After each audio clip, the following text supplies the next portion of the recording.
నమస్కారం friends, welcome to మంచి మార్గం ఛానల్. ఏదైనా ఒక ఐటెం లేదా ఒక థింగ్ గ్రో అవుతుంది అంటే, లేదా మనం ఒక బిల్డింగ్ కట్టాలి అంటే దాని పునాదులు లేదా బేసిక్ థింగ్స్ ప్రాపర్ ప్లేస్లో ఉండాలి. అప్పుడే ఆ బిల్డింగు 10 సంవత్సరాలు లేదా ఒక 50 సంవత్సరాలు గట్టిగా ఉంటుంది. దాని బేస్మెంట్లో ప్రాబ్లం లేదా దాని బేసిక్ స్ట్రక్చర్లో లోపాలు ఉంటే కట్టిన 3 నెలలకే క్రాక్స్ వచ్చి మనం ఎంత లప్పం ఫినిష్ చేసినా ఆ క్రాక్స్ కనిపిస్తాయి. అంటే ఏదైనా తన ఫౌండేషన్ కానీ బేసిక్ స్ట్రక్చర్ కానీ దృఢంగా లేకపోతే ఏదైనా ఏ క్షణమైనా కుప్పకూలే అవకాశం ఉంటుంది. వెల్కమ్ టు మంచి మార్గం అండ్ యు ఆర్ వాచింగ్ మంచి మార్గం ఛానల్. మీకు ఈ వీడియో నచ్చినట్టయితే లైక్ చేయండి, 10 మందితో షేర్ చేయండి. ఎందుకంటే ఈ వీడియోలో నేను చాలా మందికి అర్థం కాని లాజిక్ ఈజీగా అర్థం చేపిస్తాను. దయచేసి అర్థం చేసుకోండి. అసలు ఈ మార్కెట్ ఎందుకు పడుతుంది అని క్లియర్గా ఎక్స్ప్లెయిన్ చేస్తాను. మీరు దీన్ని అర్థం చేసుకొని మీ డిసిషన్ తొందరగా తీసుకోండి. నా ఛానల్కి మీరు సపోర్ట్ అందించాలంటే నా అకౌంట్ నంబరు డిస్క్రిప్షన్లో మరియు కామెంట్ సెక్షన్లో ఇస్తాను. దయచేసి మీ వంతు సహకారం, ఫైనాన్షియల్ సహకారం మీరు నా ఛానల్కి అందిస్తారని నేను కోరుకుంటున్నాను. నా ఛానల్ 1,00,000 అవర్స్ వాచ్ టైం సంపాదించింది.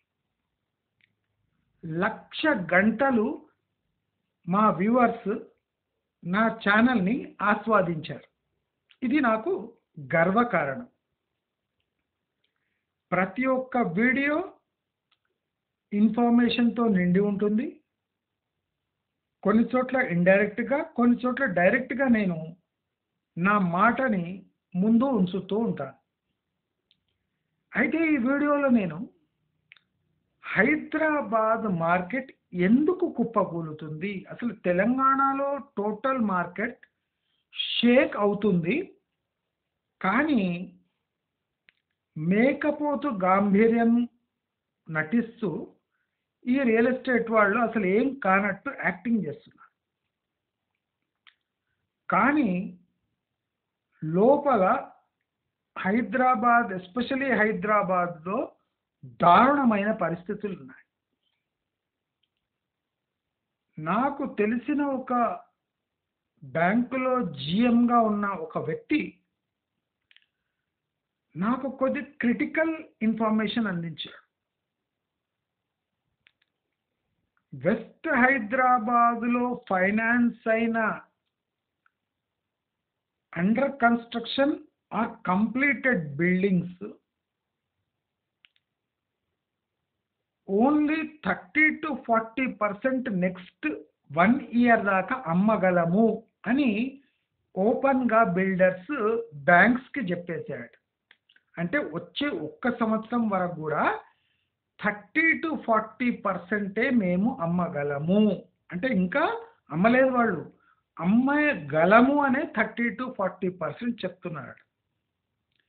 అంటే ఈ బ్యాంక్స్ షేక్ అవుతున్నాయి.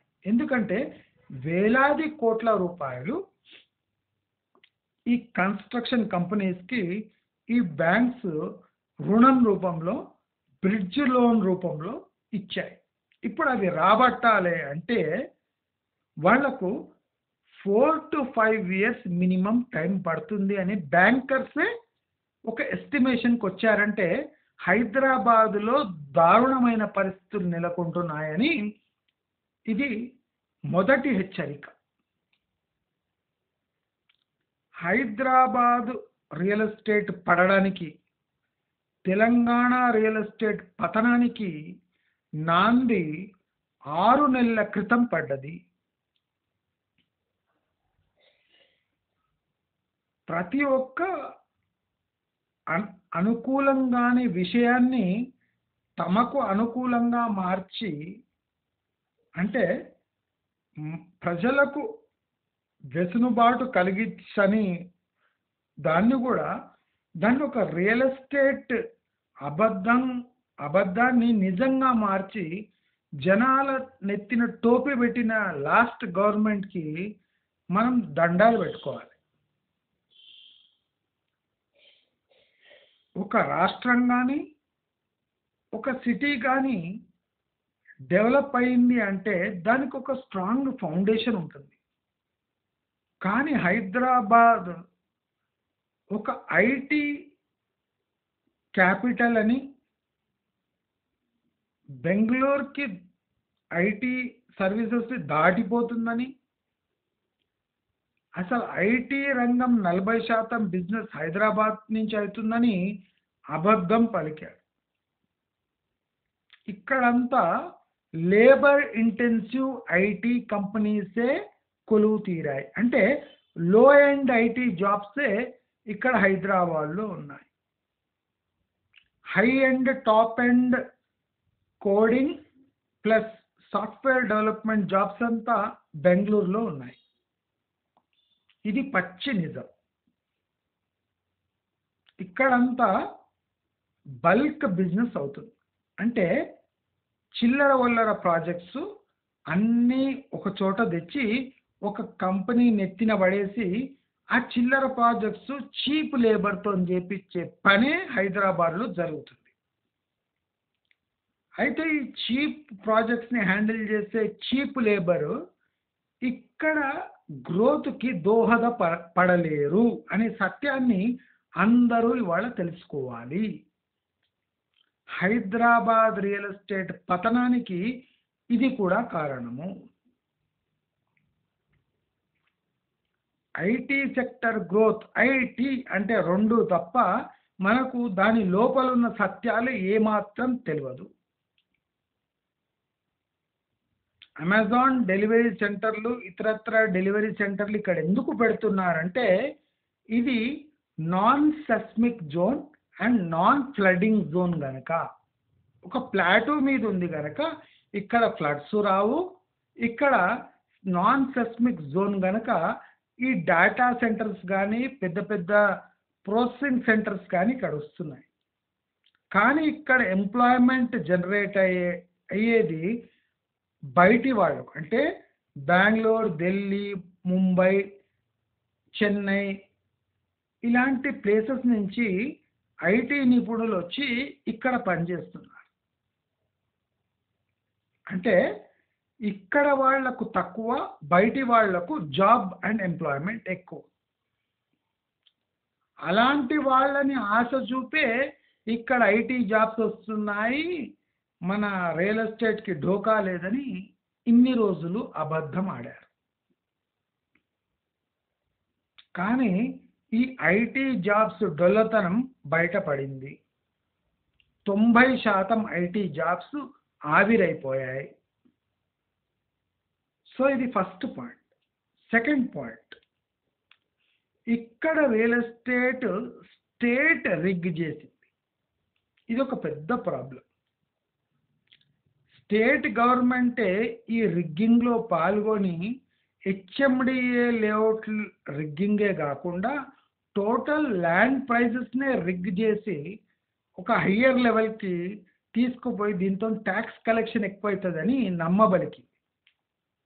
అది కంప్లీట్లీ అబద్ధం, logicless act on the part of state government which should not have indulged in such nefarious activities. అంటే ఒక మాఫియా లాగా ఒక గవర్నమెంట్ ప్రవర్తించింది. అందుకోసం ల్యాండ్ రేట్స్ అమాంతంగా తన చేతులతో పెంచింది. ఇది న్యాచురల్ గ్రోత్ కాదు, ఇండ్యూస్డ్ గ్రోత్ అంటారు. అదే కాకుండా ఈ ధరణిలో జరిగిన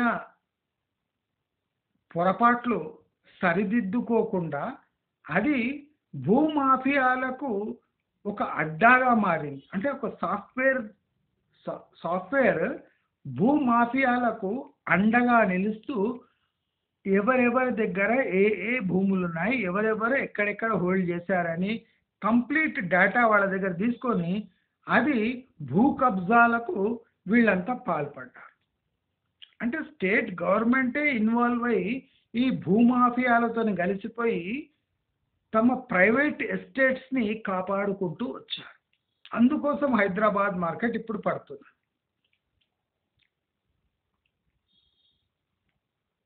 అదే కాకుండా రైతు బంధు 100 ఎకరాలు ఉన్న వాళ్ళకు కూడా ఇచ్చుకుంటూ వచ్చింది.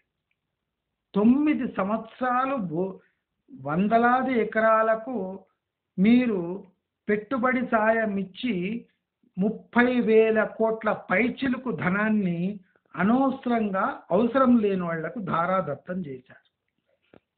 ఇప్పుడు ఆ పెద్ద పెద్ద ల్యాండ్ పార్సల్స్కి రైతు బంధు రావటం లేదు అని తెలవంగానే వాళ్ళు ఆ పెద్ద పెద్ద ల్యాండ్ పార్సల్స్ అంతా అమ్మకానికి పెట్టారు. దాంతో హైదరాబాద్ చుట్టుముట్టు ఉన్న అగ్రికల్చర్ ల్యాండ్స్ రేట్స్ మొత్తం ఒక్కసారి డౌన్ అయ్యాయి. ఇది కూడా హైదరాబాద్ రియల్ ఎస్టేట్ పతనానికి ఒక కారణం. హైదరాబాద్లో ఉన్నంత కరప్షన్ ఇంకో చోట లేదు. వందలాది వేలాది ఎకరాలు ఈ గవర్నమెంట్ సర్వెంట్స్ తమ ఉద్యోగం టైంలో సంపాదించిన బ్లాక్ మనీ మొత్తం రియల్ ఎస్టేట్లో పెట్టారు. అంటే ప్రతి నెల ఒకటే మనిషి 10, 20 ప్లాట్లు కొంటున్నారు బ్లాక్ మనీతో. దానివల్ల రియల్ ఎస్టేట్ భూమి వచ్చింది తప్ప సామాన్యుడు తన లైఫ్ సేవింగ్స్తో కొనే స్తోమత ఇప్పుడు మిడిల్ క్లాస్ వాళ్ళకి లేదు. అంటే ఒక 100 మంది కొనేది 2 కొంటున్నారు. అది కంటిన్యూస్గా కొంటున్నారు, ప్రతి నెల కొంటున్నారు బ్లాక్ మనీతో. అంటే బ్యాంకింగ్ సిస్టమ్కి బయట ఉన్న డబ్బుతో ఈ రియల్ ఎస్టేట్ వ్యాపారం సాగింది. అందుకోసం హైదరాబాద్ మార్కెట్ పడుతుంది. అర్థమైందా? మొత్తం బినామీ ల్యాండ్స్ డీలింగ్ వల్లనే ఈ రియల్ ఎస్టేట్ మార్కెట్ నిలబడి ఉంది. ఇప్పుడు రేవంత్ రెడ్డి చెప్పినట్టు క్లస్టర్ డెవలప్మెంట్ కాకుండా 1-sided డెవలప్మెంట్ చేసినందుకు హైదరాబాద్ చుట్టుపుట్టు ప్రాంతాలన్నీ తీవ్రంగా సఫర్ అయ్యాయి. ప్రైస్ డిఫరెన్స్ కారణంగా ఇప్పుడు బ్యాలెన్స్ చేయడానికి ట్రై చేస్తే హైదరాబాద్ మార్కెట్ కుప్పకూలుతుంది. అంటే క్లస్టర్ డెవలప్మెంట్ కాకుండా 1-sided డెవలప్మెంట్ జరిగింది. అందుకోసం హైదరాబాద్ మార్కెట్ కుప్పకూలుతుంది.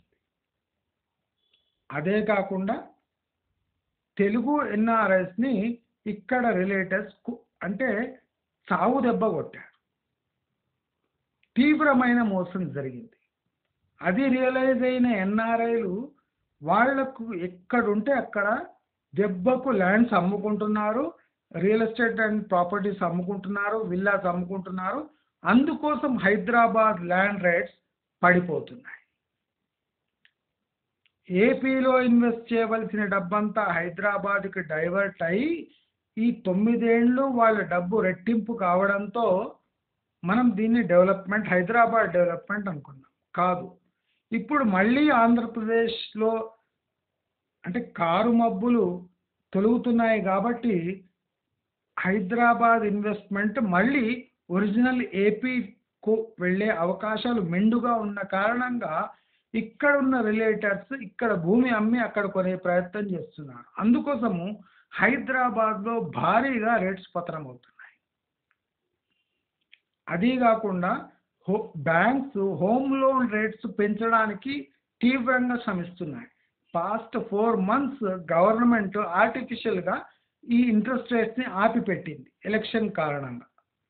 వన్స్ ఎలక్షన్ కాగానే హోమ్ లోన్ రేట్స్ 10.5 మాటే పోతాయి. అందుకోసము ఈ బయింగ్ అబ్రప్ట్గా ఆగిపోయింది.